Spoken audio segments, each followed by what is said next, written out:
Before you start, it's a good idea to lay out all your materials.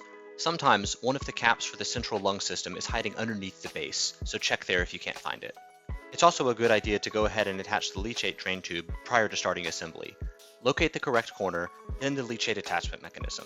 If the tab on the attachment mechanism is not already oriented to the top, rotate it so that it is. This opens the tank so that leachate can flow. Next, find the leachate tube and attach it by pushing and twisting as necessary. Just make sure that you don't twist so hard that you rotate the tab out of alignment. The tube drains leachate from the bottom of your tank, which can then be mixed with water to fertilize your garden. The flow of leachate can be controlled by twisting the green tab. For now, twist it to the off position, which is perpendicular to the tube. Next, attach the base cover. The corner with the tab should line up with the same corner where you attach the leachate tube.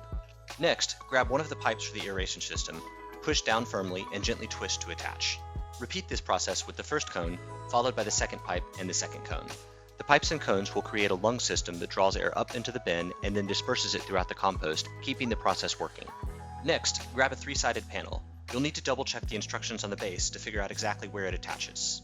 Orient your 3-sided panel so that the tabs are facing down and the lip is facing up, then gently maneuver it into place and push until it clicks. Then repeat with the other side. You'll know you've done this correctly when you can lift the entire structure off the ground. This next part is easier with 2 pairs of hands. Install the remaining 2 3-sided panels as shown.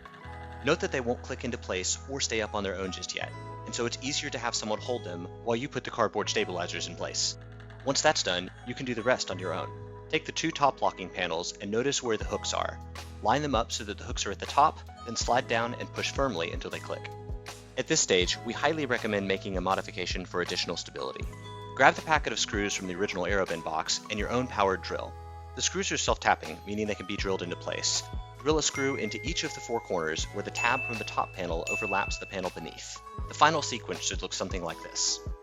Last are the compost doors. The writing will help you orient them right side up. Line them up, then push in and release.